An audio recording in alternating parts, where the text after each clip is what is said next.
Hi, have you ever thought about competing in a fighting game tournament? Maybe a Strive tournament specifically? Well, this video could help you prepare for such an occasion. Gameplay, commentary, advice. I recently played in a Strive tournament and put together these elements and everything else it had to offer. Hopefully this not-so-subtle reference will cause many viewers to stick around. You want to learn from my mistakes? You can do it! I put everything I experienced in this tourney into one video. Now you just have to watch it. I hope this video helps players like you find the courage to compete in ways they've always wanted to. This tournament is known as Fireball 3, and I hear Duke Nukem might have some involvement. I'm not gonna fight you. I'm gonna kick your ass. So without further ado, let's get into our first match.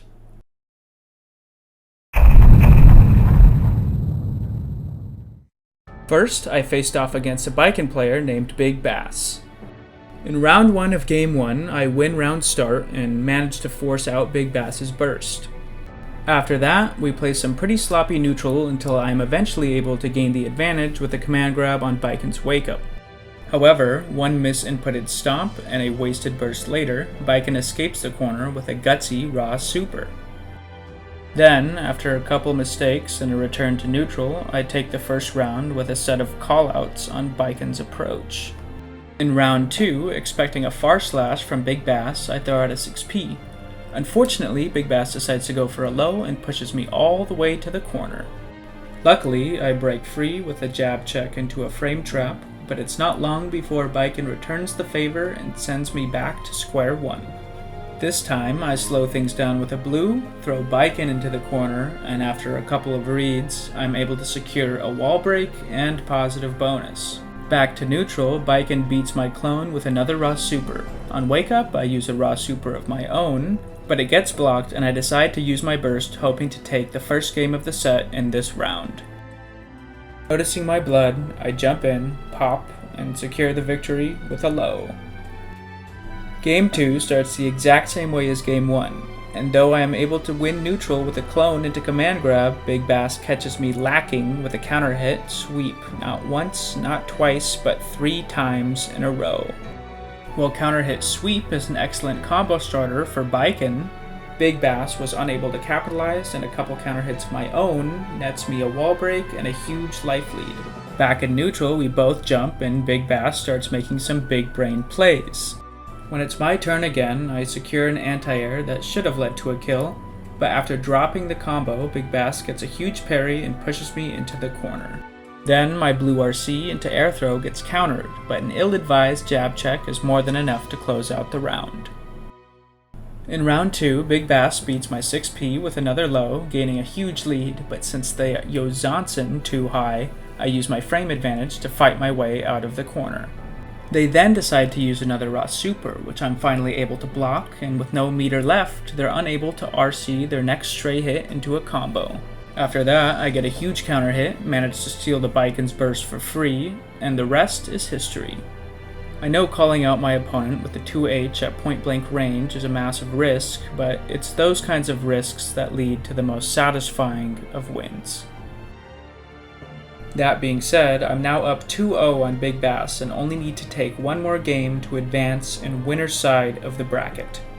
In classic Big Bass fashion, they decide to open game 3 with yet another early burst. It's a gold burst this time, which gives them 2 rounds of ammo for their gun, but I never actually give them the opportunity to use it. Big Bass was likely trying to super as I repeatedly counter hit them on wake up.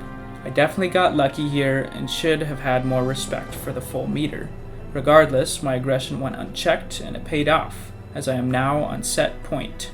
Wanting to punish a sweep, I jump at round start, and seeing no sweep come out, I close the gap with a spin. In the corner, Big Bass parries my second grab and then punishes my hesitation with a grab of their own.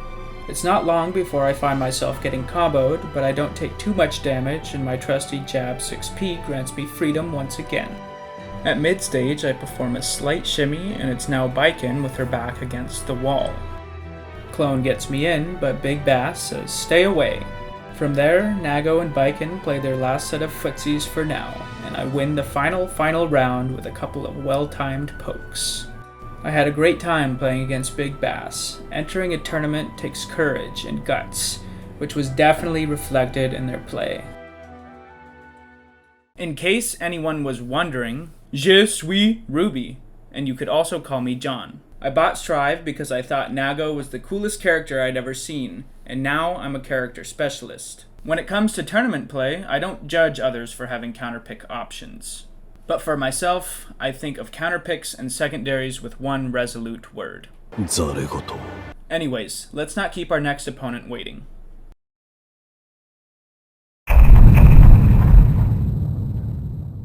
In Winners Round 2, my opponent is Quad City FGC's very own Conman, a TO and commentator.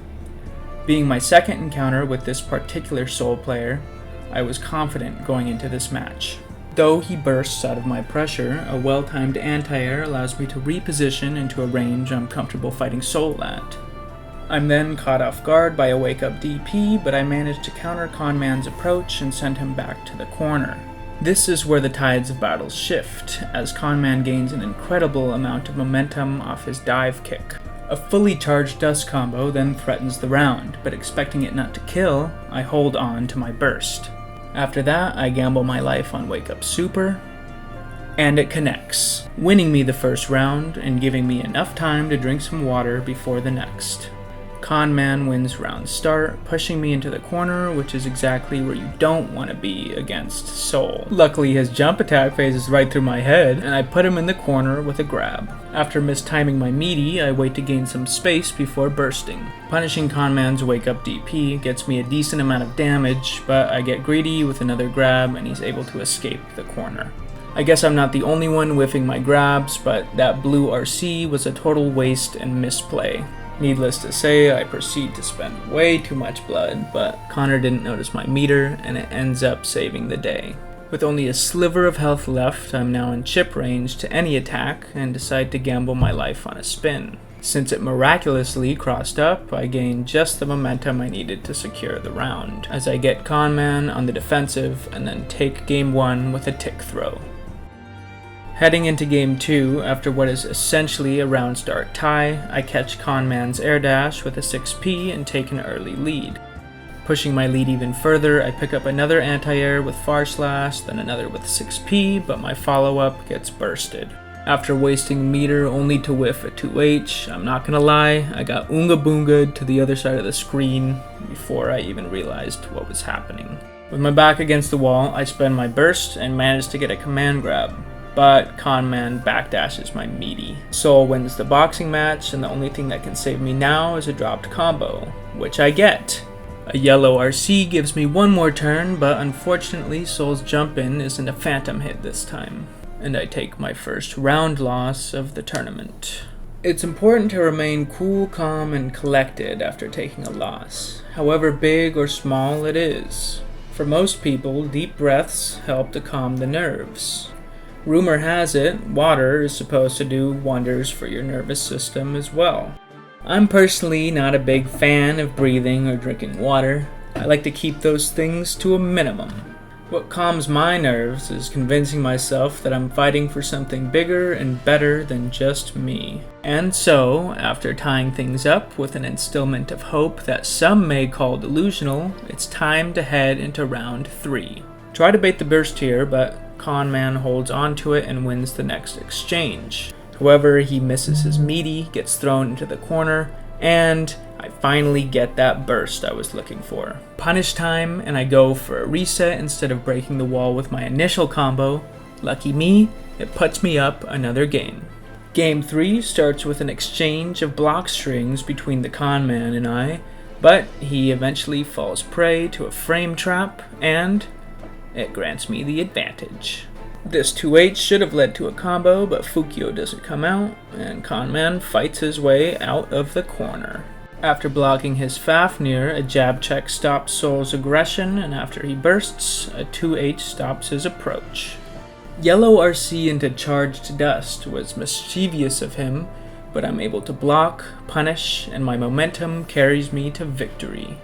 Miss input on round start, but my opponent drops their combo and I get the advantage anyways. But then, as a side effect of being on match point, Both me and Conman's final brain cells begin to fade away, Thanos. After the silly stuff though, my /OS converts into a command grab, and then I catch a jump to take the set 3-0. Or 4-0 according to Conman? Anyways, thanks for the fun matches, and thanks for hosting. The hardest part of this tournament was my long wait before the next match. While I had already made it to winner's semis, network issues were keeping my would-be opponent locked in round 1. And with the servers acting a fool, it was tough to even find games in the tower to keep my hands warm. But eventually, it was finally time to play.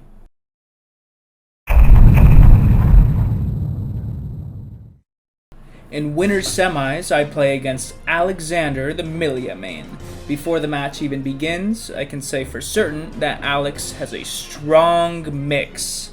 This is to be expected though, as we have now entered into the top 8 threshold. Alex opens round 1 strong, and I fail to react to his roll, making me liable for the subsequent mix. First I burst to save my hide, Alex bursts next to do the same, but I ultimately win the next encounter, resulting in a wall break and positive bonus in my favor. Returning to neutral, my 6P gets blocked, leading me to RC in order to keep my advantage. Though I have Milia in the corner, my anti-air is too late, and Alex gets a counter hit, which serves as the perfect opportunity to trap me in his mix. With the blue RC, I escape Alex's pressure, and deal as much tick damage as I can before landing a tapped dust. Unfortunately, it was just shy of dealing enough damage, and after a sneaky cross-up, Alex takes round 1. I win the first interaction of round 2, opting for a reset over a wall break combo to avoid Alex resetting neutral with a burst. I want an air throw here, but settle for a clash with Milia's anti-air, and a throw puts her back to the wall. Alex flexes his excellent defensive skills, blocking my fake high into a low, and finds the perfect opening to escape the corner. Here comes the mix train, choo choo. But I find a good opportunity to burst Alex back to the corner. Not wanting to eat an OTG6H, Alex bursts as well and gains a lot of ground. He then attempts the cross-up that brought him victory in round 1, but this time, I'm ready for it, and I eventually find the kill by challenging his low aerial with a 5k. After winning round start of Game 1's final round, Alex traps me in a deadly mix that never seems to end. Nago's biggest issue in the Milia matchup is his inability to keep up with her air movement. Her speed, coupled with the creativity of Alex's meaties, feels like an unstoppable force. But just when I thought all was lost, I land a life-changing gold burst and take half of her health with one catch of a jump. I cannot mix with as much ease as Milia, but my reward is far greater. Unfortunately though, it wasn't great enough to kill Milia off a single advantage state. I start game 2 with the intention of focusing on defense. And you might notice that Alex tries the same block string that netted him a grab at the start of game 1. I tech the throw this time, but was a bit too fragile with my burst. A lot of blood usage and a missed air throw later, and I find myself in blood rage at the exact wrong time.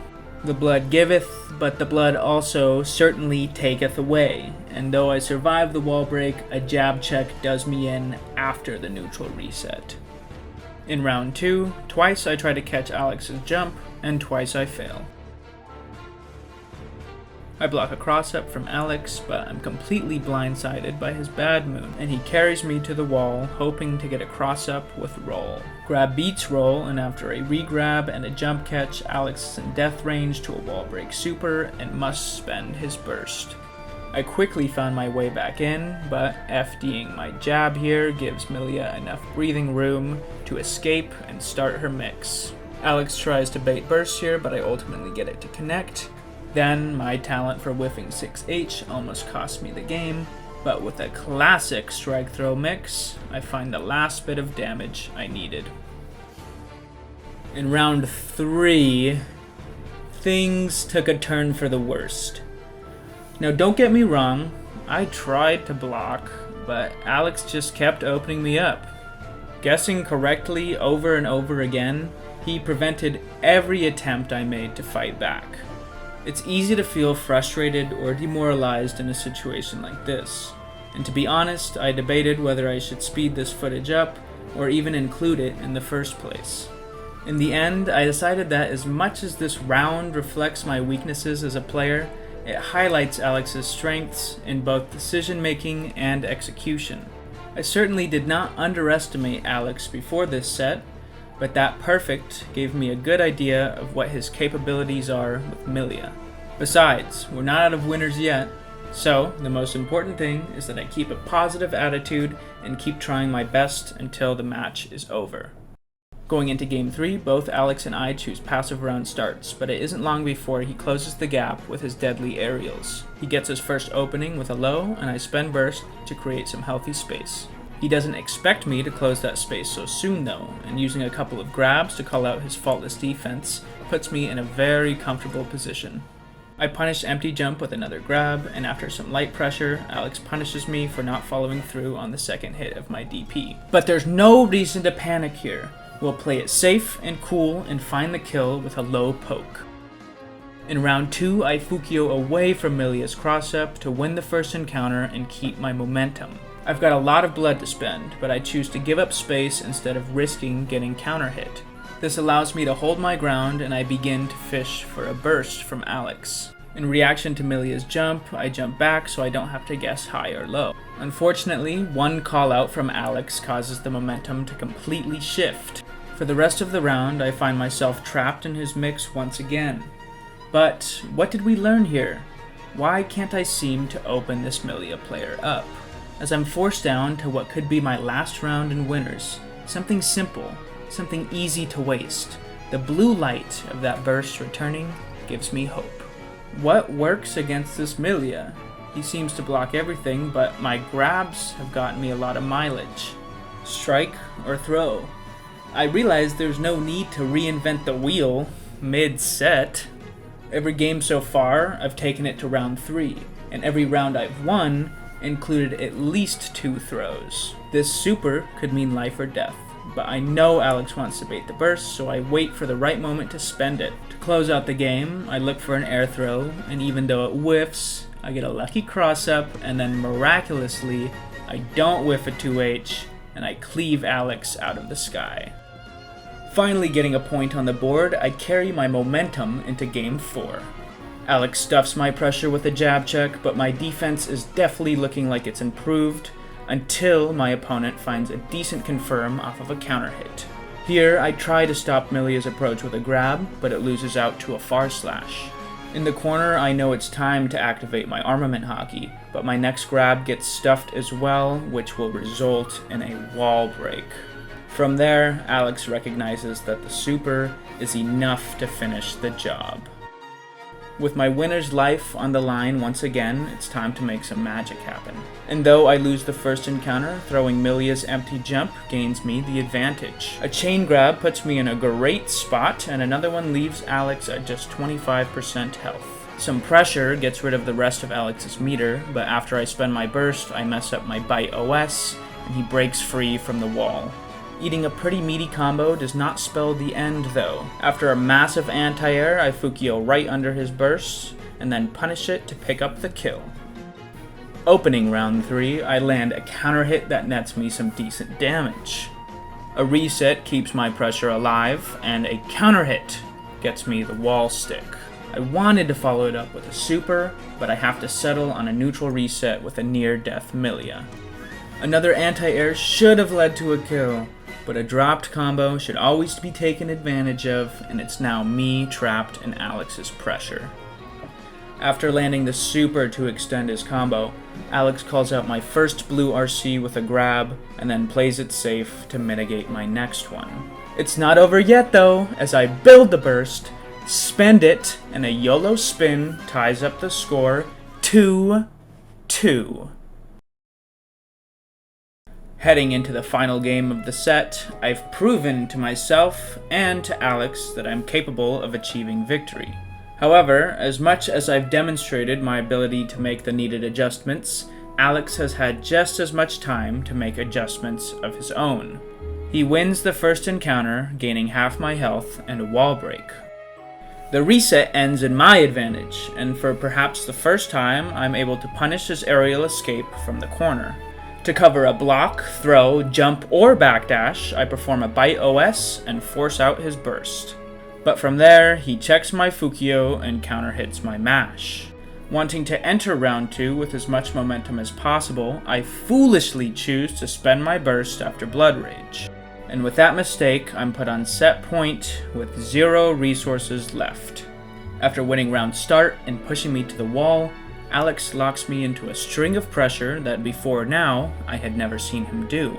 You can see me fail to interrupt him with a jab, where an instant air throw would have likely worked. His BRC here is a very smart move as it beats my next jab, and after a reset, he combos me straight through the wall. If I had just saved the burst I wasted in the last round, I could have avoided that situation altogether. And though I show that I still have a little bit of fight left, a gutsy wake-up super from Alex wins him the final game of the set. Great games to Alexander the Miliamane. This match was intense, and it kept me on my toes.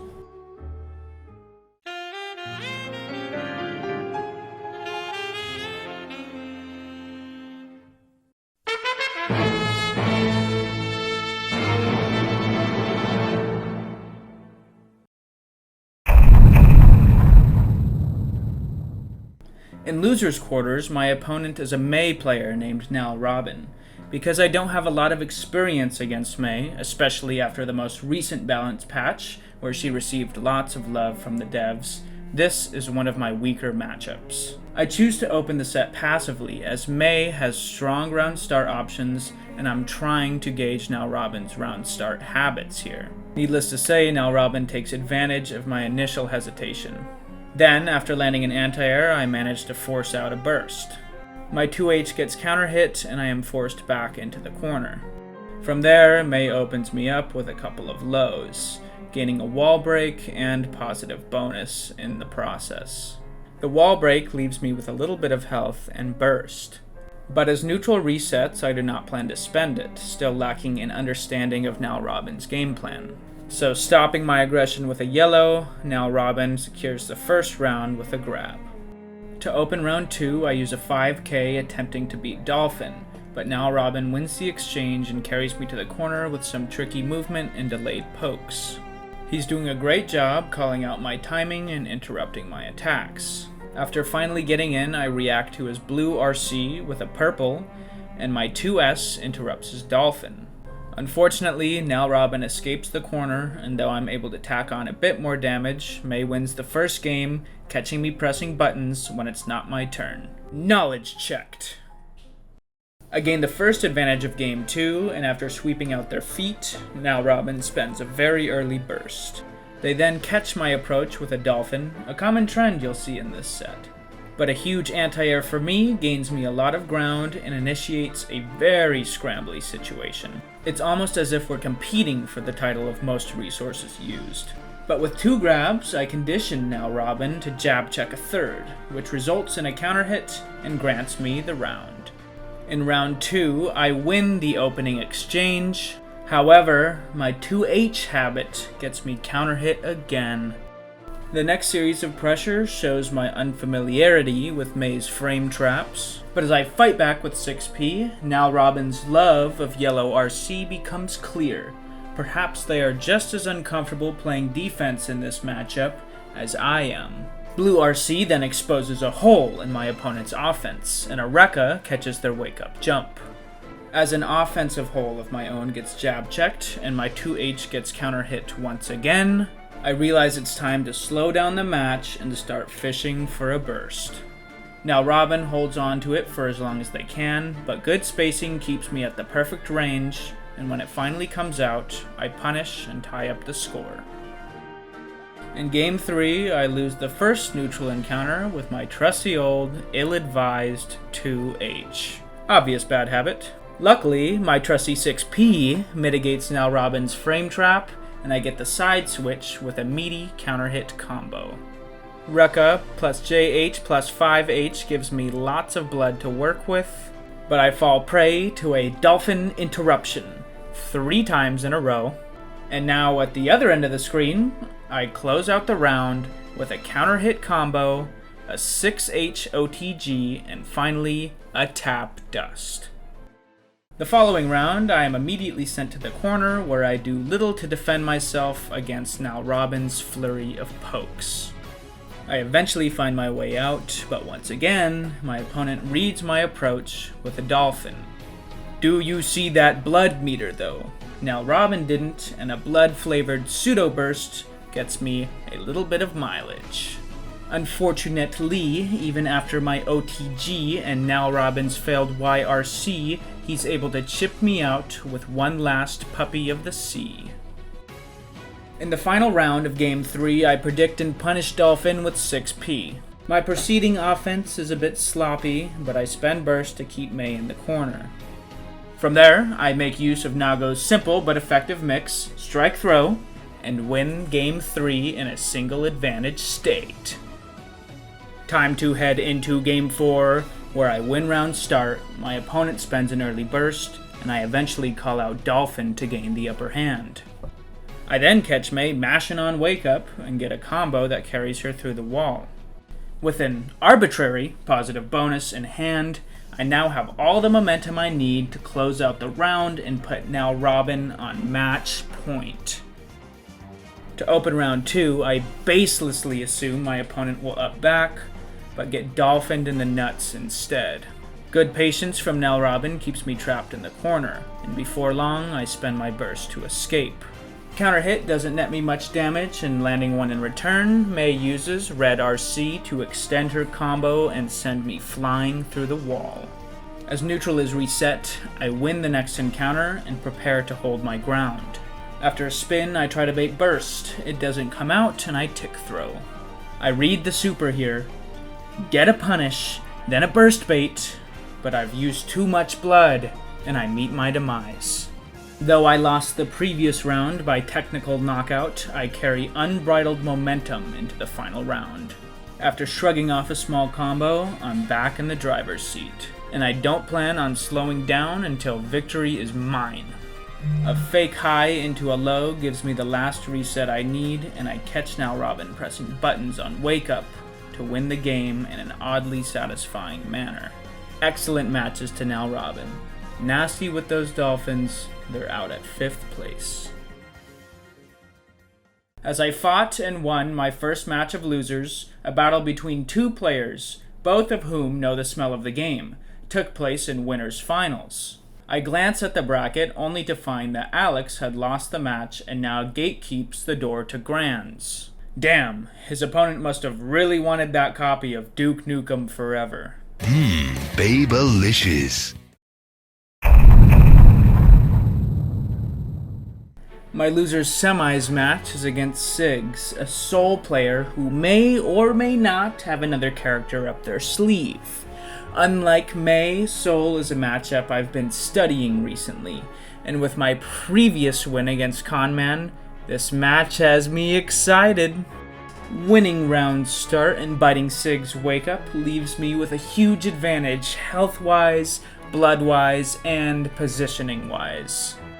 I'm able to keep this Soul locked down for a moment, making sure to play at mid-range where Soul struggles against Nago the most. To give myself a deeper blood wallet, I try to red RC my Rekka into another, but Siggs uses a Wake Up DP to reset neutral. And it's at this point that Sig enters the range of my own uncomfortability. I spend bursts, and then Siggs geniusly jab checks my blue RC. I'm back in, but another DP gets me out. 6P don't do much, but a grab gets me the advantage I wanted. Another trickily timed 6P stops his Bandit Bringer, and a 5H kills him on Wake Up. I win round start and round 2, but Siggs reverses the situation, dealing massive damage and carrying me to the corner with a well-placed gunflame. Another counter hit nets Siggs another massive amount of damage, and though I punish his dropped combo with a grab, my second one gets beat out by his super.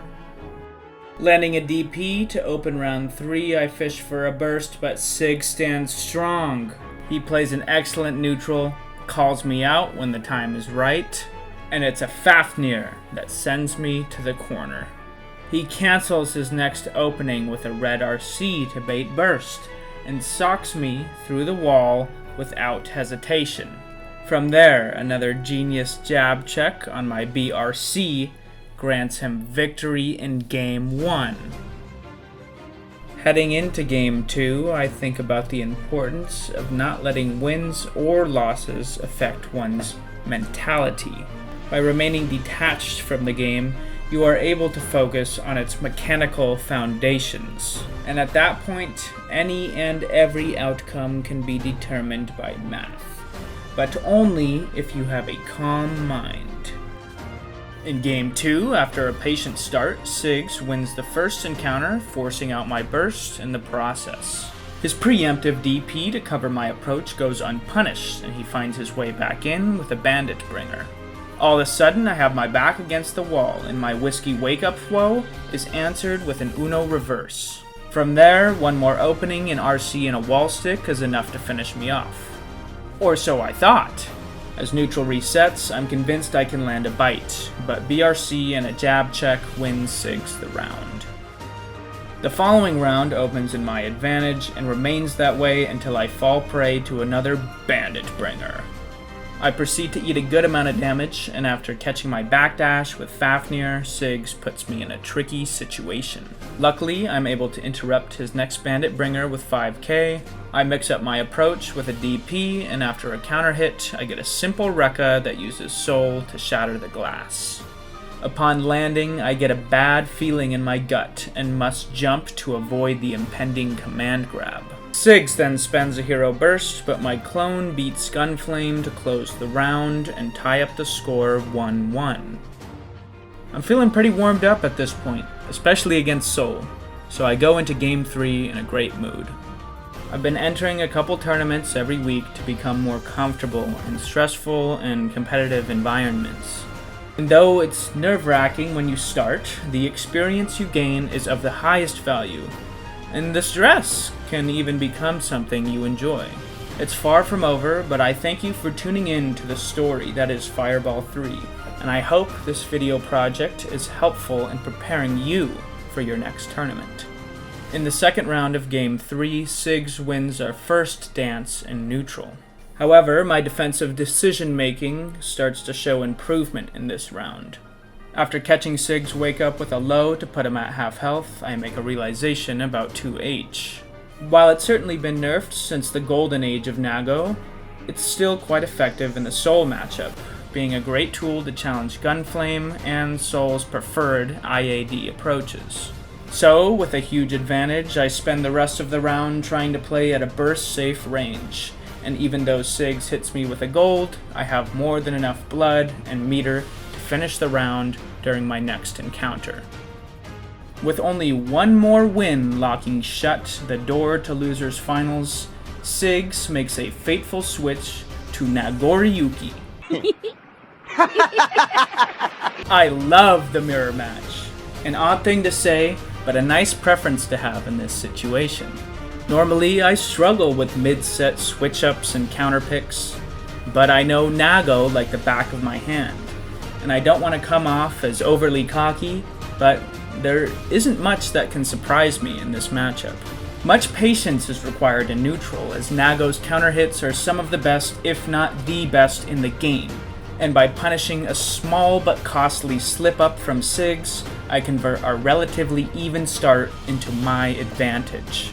As neutral resets, I outspeed Sigs level 2 2S with a level 3 to take the round.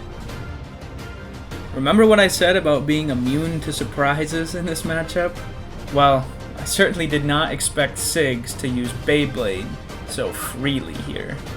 The rule of threes. 3 times I'm caught off guard, and Sigs finds a wall break and positive bonus. After the reset, I find a huge amount of damage, set up a leech seed. My heavy attacks return enough blood to keep me from popping, and I play out the rest of the round with the utmost of patience. block the super and the late PRC, then bait the burst to take the round and the set. Thanks, Sigs. These were incredibly fun matches, and as a fellow Nago bro, I promise to take him as far as I can in this tourney. This next match will be a run back and a tough one at that. And I'd love a little break in between, but I guess there's no rest for the wicked.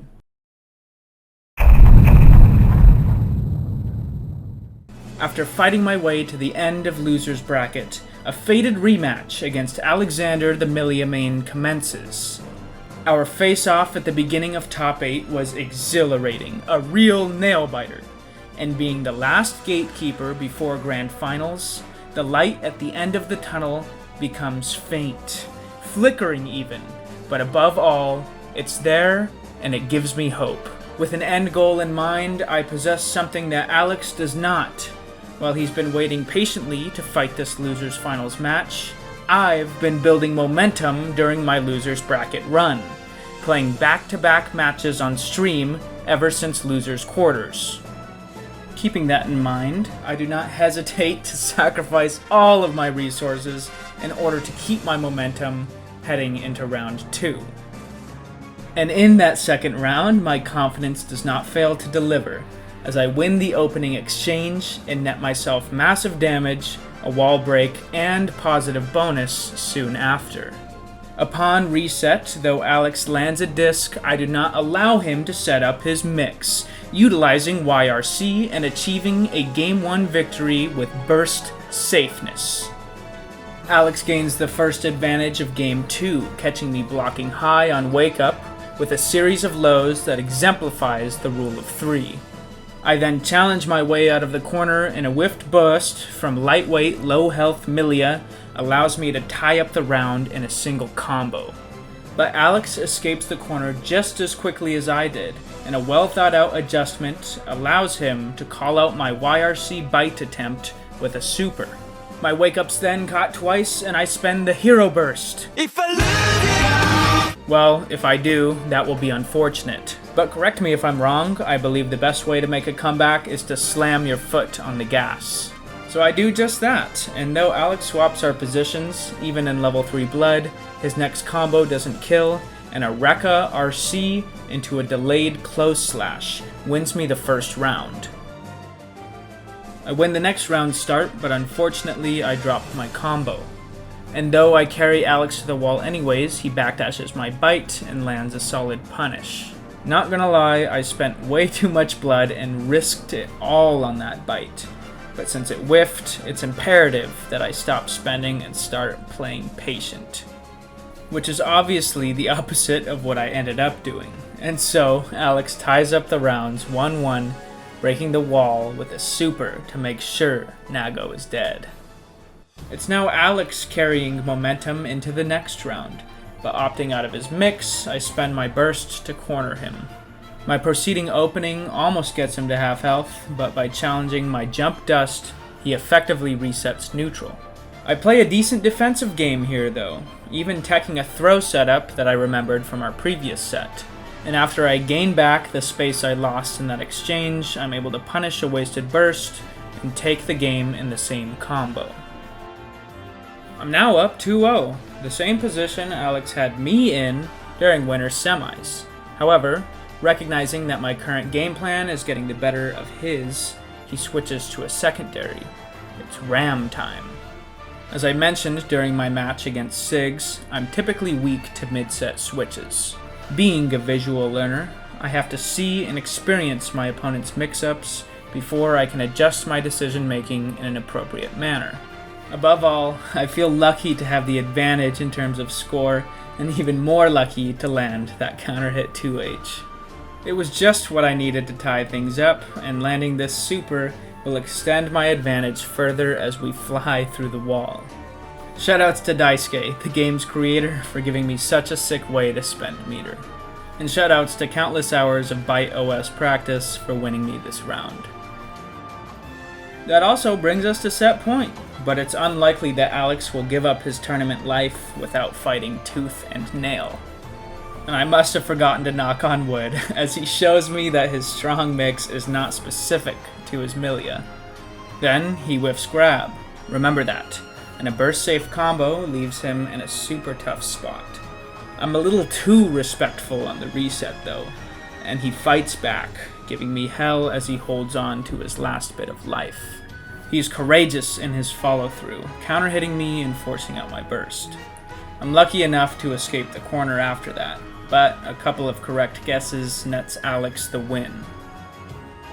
In the final round, it's obvious that both Alex and I have made some well-needed adjustments to our defense.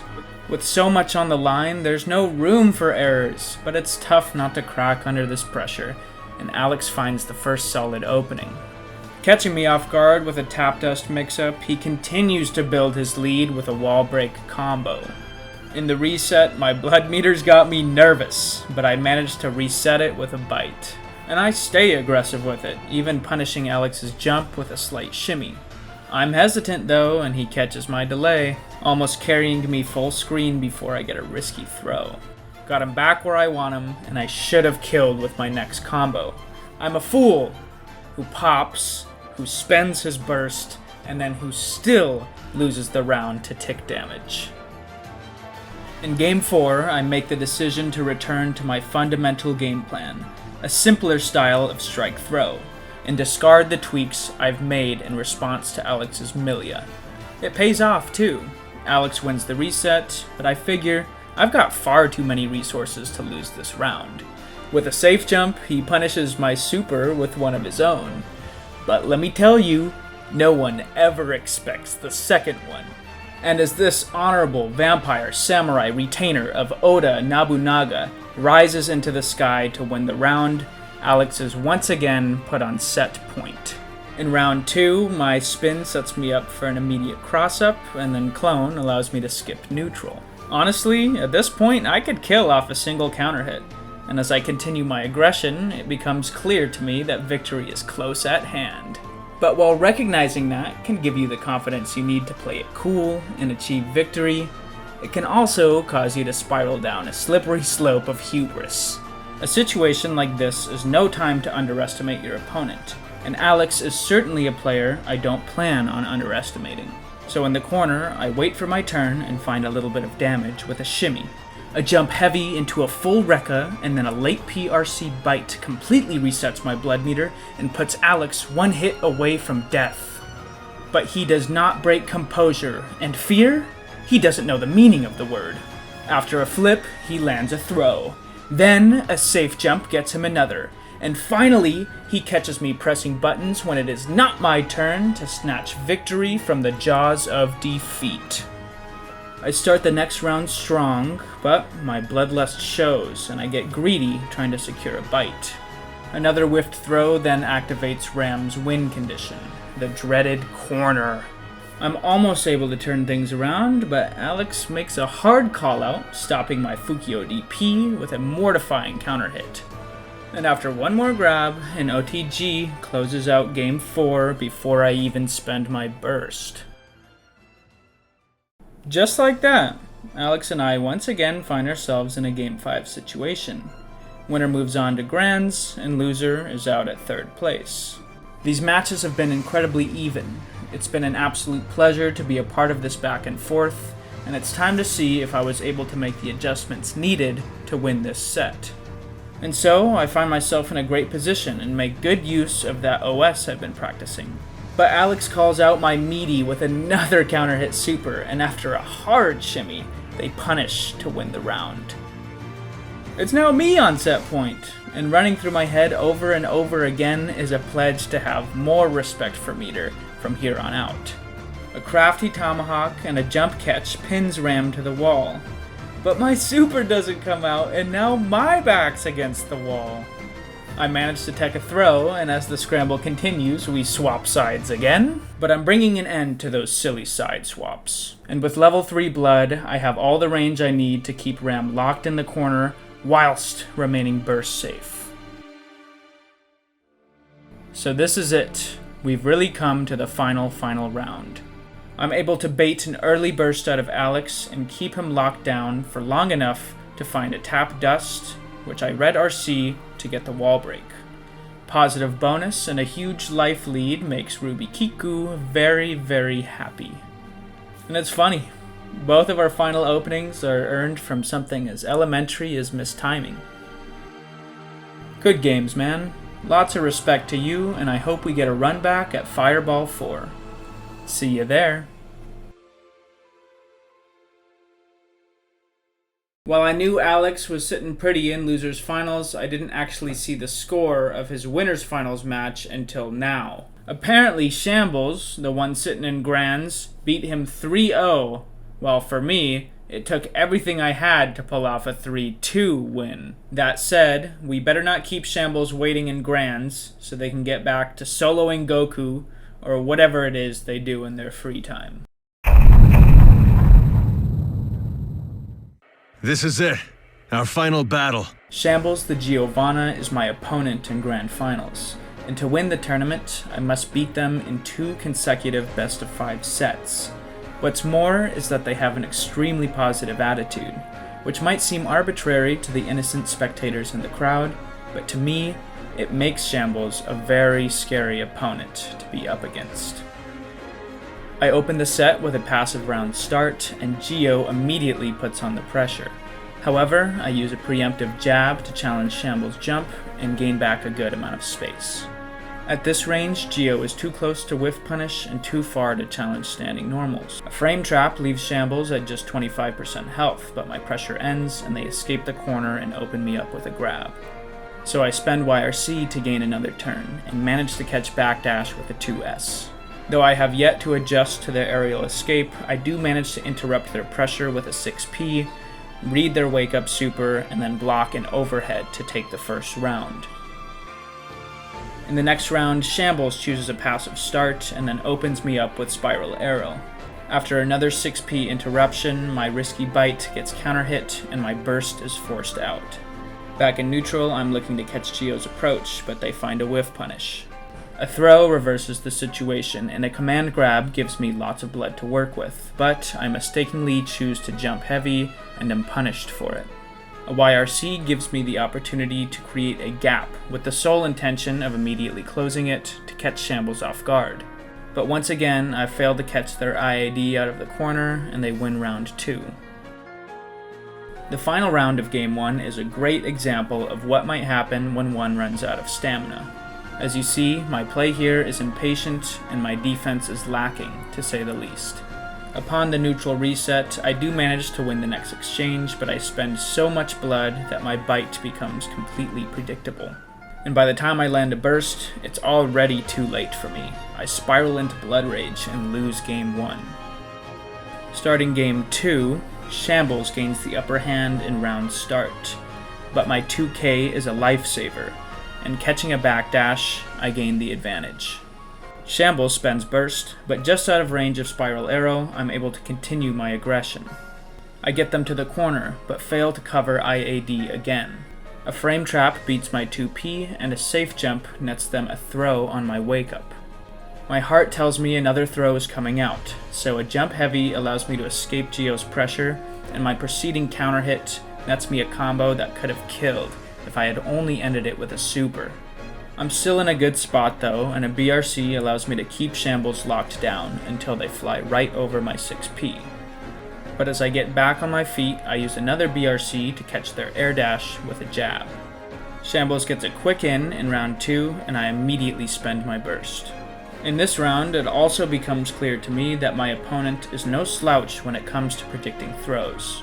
This is likely because Gio herself is powerful in the art of strike throw, and if I allow my nerves to get the better of me, I might become too afraid of committing to throws altogether, which would effectively destroy half of my game plan.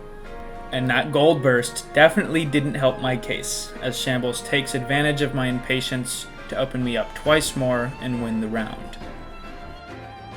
You and I both know this isn't looking great for me, and if I fail to secure this game, I'll be down to my last life.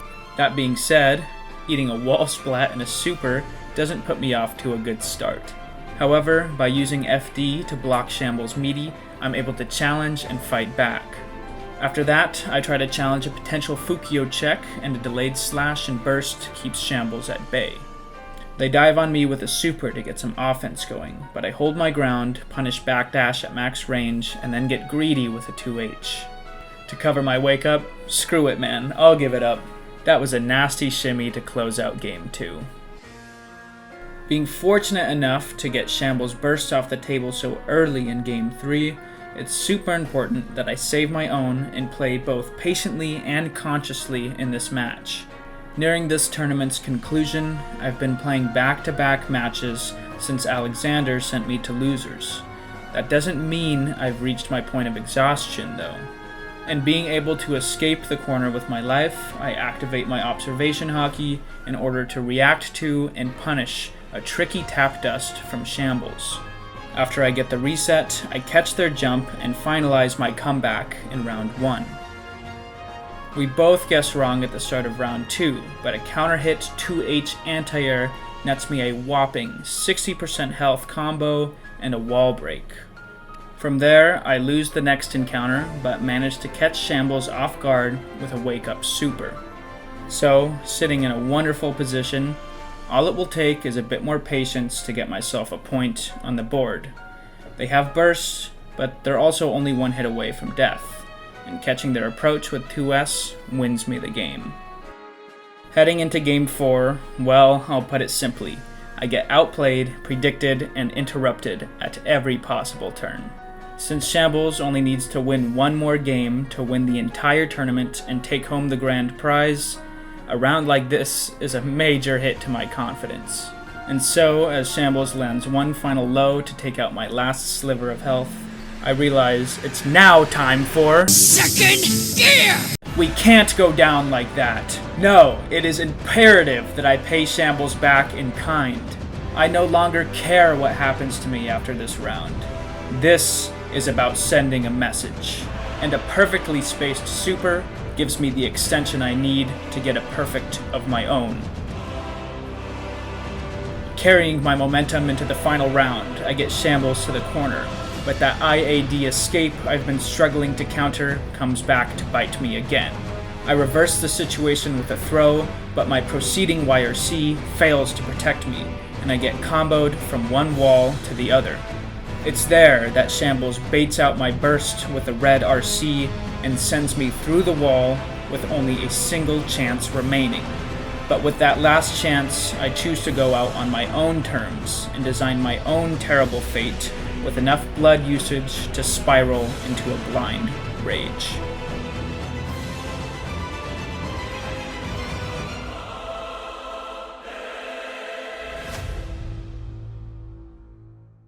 And with that, Fireball 3 comes to a close. Good games, Shambles. That was the funnest set I've played in a while, and congratulations on winning the whole tournament. I hope you got that copy of Duke Nukem Forever that you wanted. You guys ever think about how Duke Nukem and Chuck Norris are basically the same person? I don't know, just making conversation. But for real, I really hope you enjoyed this and got something out of it. And if you've made it all the way to the end and still haven't subscribed, please do. If you stick around for more videos like this one, it wouldn't just make my day, it would make my entire year. Anyways, good night, and until next time.